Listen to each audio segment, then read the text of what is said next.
Seconds stretched into eternity as all eyes locked onto Barron Trump. The cameras zoomed in, capturing every detail, his expression, his stance, the way his sharp gaze swept over the reporters in front of him. He knew exactly what they were doing. They weren't looking for an answer, they were looking for a reaction. Barron let the silence linger, using it to his advantage. Then, with a calm yet deliberate voice, he spoke. "Linda, that's an interesting question," he said, his tone smooth but unwavering. "But I have one for you. If my last name were anything other than Trump, would you still be asking me this?" A murmur spread through the crowd. Some in the audience chuckled. Others nodded. Linda Carter, momentarily taken aback, quickly recovered. "This isn't about your last name," she countered, pressing forward. "This is about accountability. Many believe your father has polarized this nation, creating more division than unity. How do you respond to that?" Barron exhaled slowly, tilting his head slightly as if contemplating her words. Then, with the same steady composure, he answered, "You say my father has divided this country. But let's be honest, was it really him? Or was it the media constantly telling Americans that they should hate one another? Every single day, networks push narratives that pit people against each other. They decide who is good, who is bad, and who should be silenced. So I ask you, Linda, who is truly dividing this country?" The audience erupted. A wave of applause rippled through the crowd, drowning out any immediate response from the reporters. Linda Carter blinked, clearly not expecting such a sharp counterattack. Barron had not only defended himself, he had flipped the entire conversation on its head.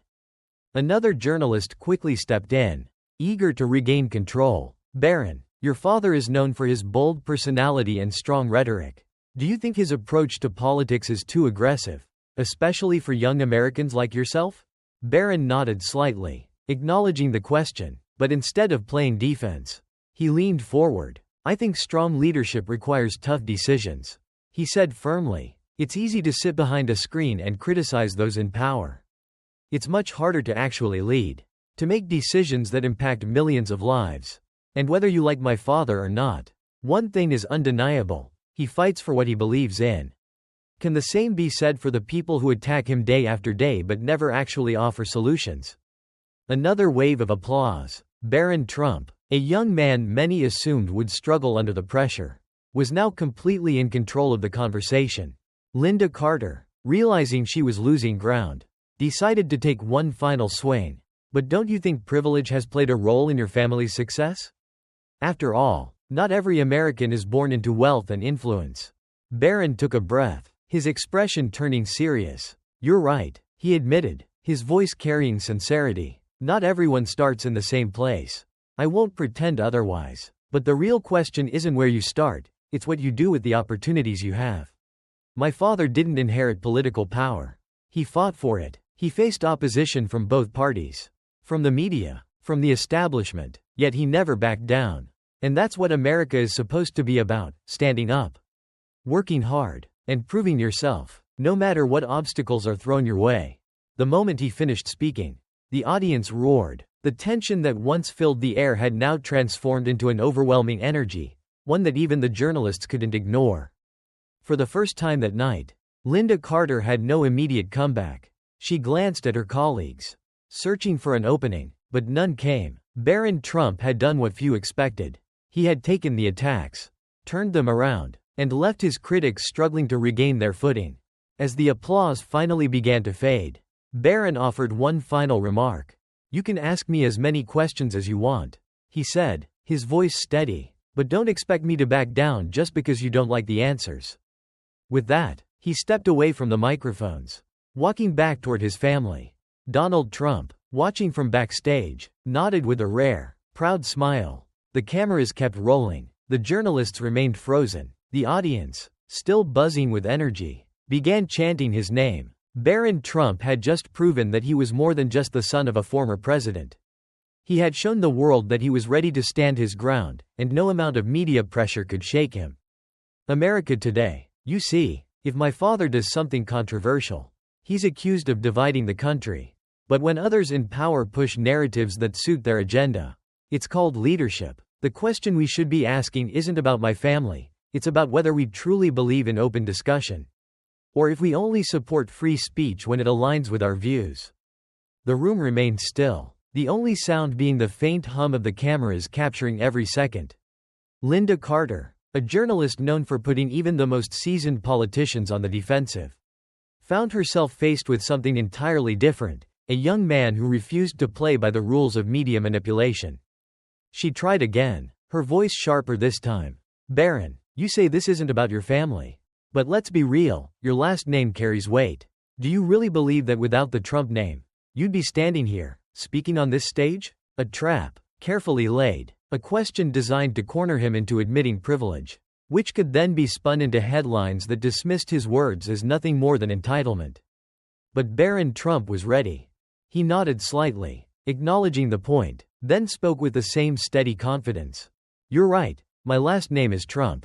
That's not something I can change. Nor would I want to. But what I do with that name, how I carry it, how I use the opportunities I have, that is up to me. Just like any American, I have the choice to either stand back and let others define me or to step forward and prove who I am through my actions. Not just my name. A murmur spread through the crowd.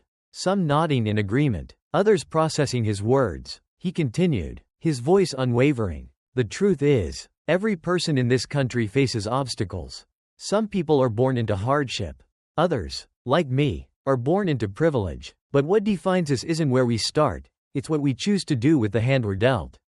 My father didn't enter politics because it was easy or because he needed more power. He entered because he saw a country being led by politicians who talked a lot but did nothing. The audience erupted into applause. But Barron didn't stop there. I've seen my father fight against media narratives that try to twist his every move. And now, I'm standing here watching the same people attempt to do the same thing to me. But here's the reality, you don't have to like my father. You don't have to like me. But if we want to move forward as a country, we have to stop letting the media decide who we should hate, who we should support, and who we should silence. Linda Carter exhaled slowly, realizing she had lost control of the conversation. Her job had been to push Barron into a moment of weakness.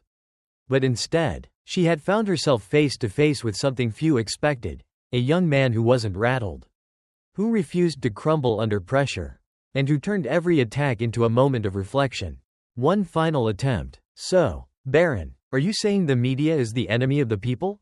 Barron smiled slightly, shaking his head. No, Linda, I'm saying that any institution, whether it's the government, the media, or big corporations, becomes dangerous when it stops listening to the people and starts deciding what they should think. The moment he finished speaking, the audience rose to their feet in applause. Even those who had come skeptical of him found themselves nodding, acknowledging that they had witnessed something different. Backstage, Donald Trump watched with an unreadable expression, arms crossed, nodding slightly. He didn't need to say anything, his son had just proven himself on his own. As the event concluded and the headlines began to roll in, something had shifted. The media had set out to corner Barron Trump.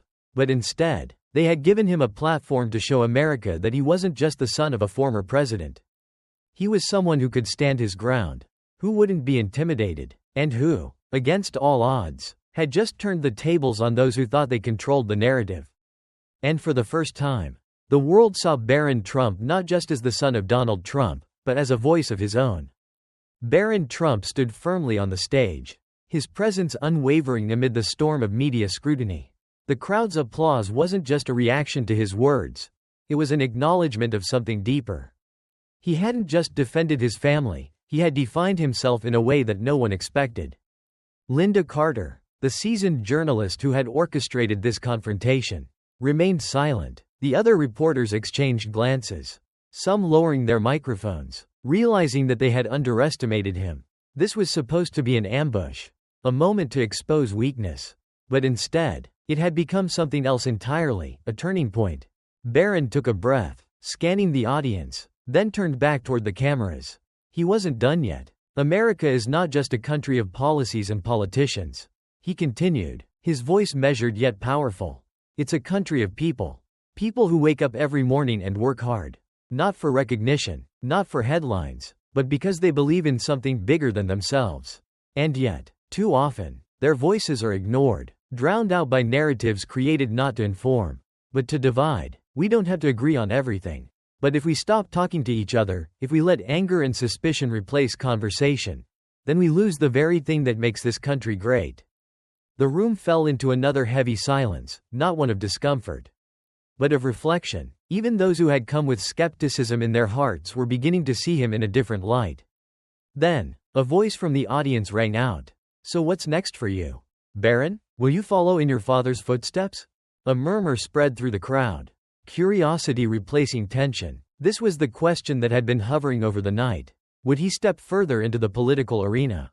Or was this just a rare glimpse of someone who preferred to remain in the background?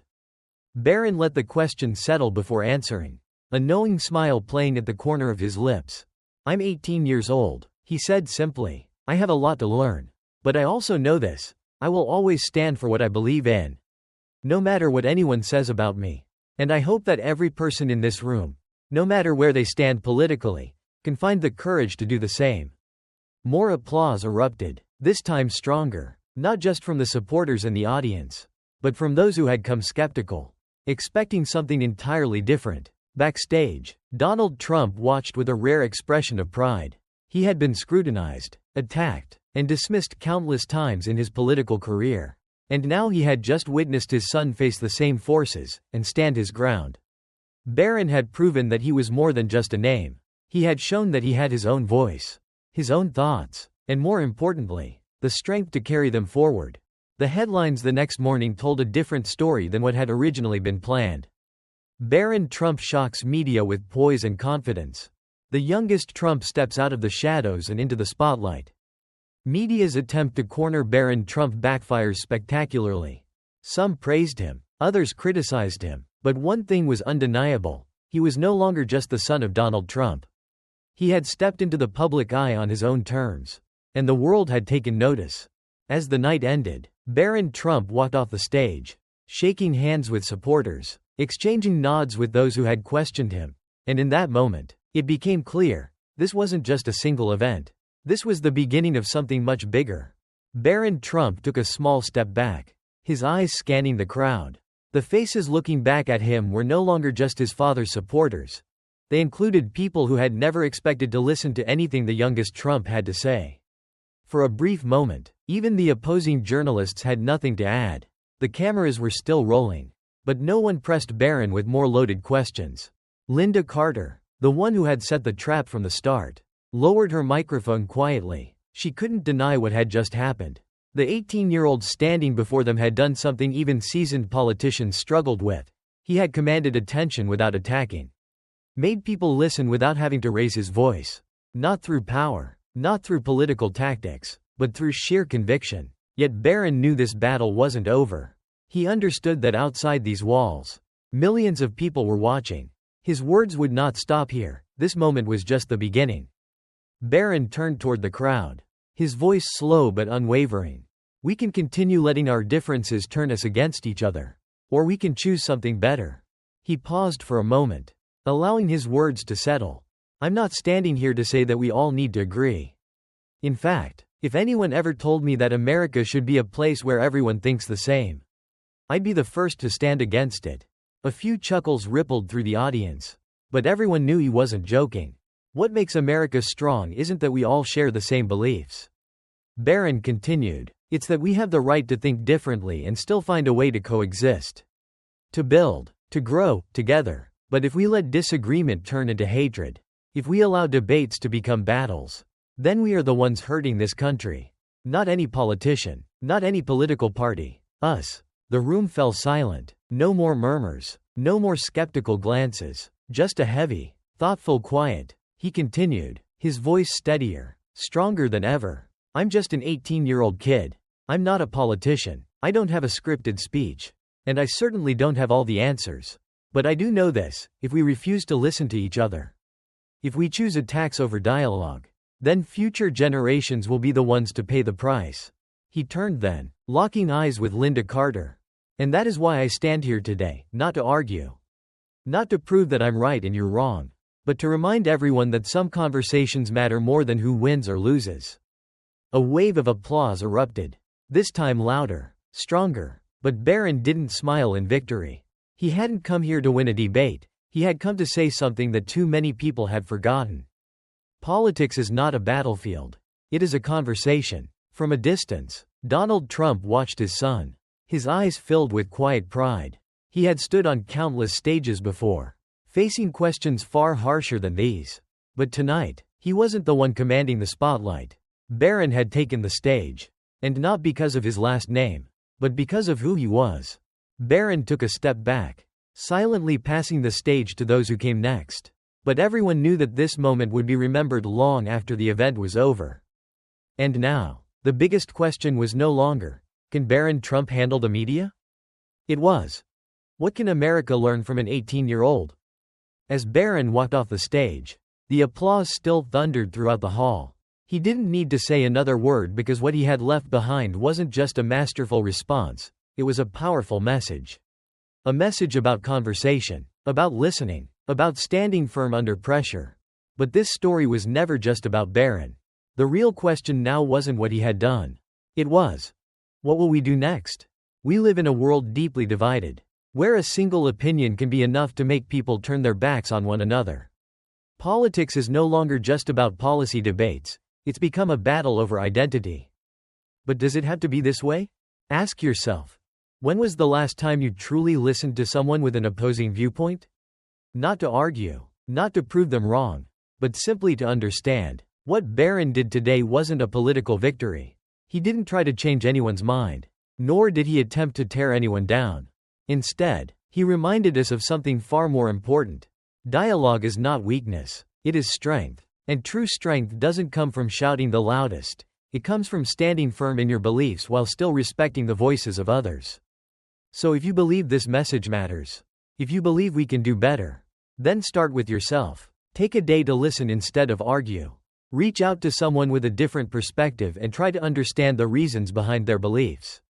Ask questions instead of casting judgment. Because sometimes, the smallest conversations can be the first steps toward the greater change we all hope for. Share your thoughts in the comments below. Do you agree with what Barron said? Or do you have a different perspective? Let's have this conversation, but let's have it with respect. And if you believe stories like this can inspire more people, don't forget to like, share, and subscribe. Because every share doesn't just spread a story, it helps create a bigger conversation. A conversation that we all can be a part of. Thank you for watching. Stay true to your beliefs, but never forget to listen. Because it is in those moments of listening that we truly find the path forward. In a world where opinions clash and conversations often turn into battles, Barron Trump's story serves as a powerful reminder that true strength lies in listening. Not shouting. We are quick to judge, quick to argue, but how often do we pause to understand? Instead of seeing differences as barriers, we should treat them as opportunities to grow. Respect doesn't mean agreement, and disagreement doesn't mean division. If we truly want a better future, we must choose dialogue over division, understanding over assumptions, and courage over silence. Because real change starts not in debates, but in the willingness to listen.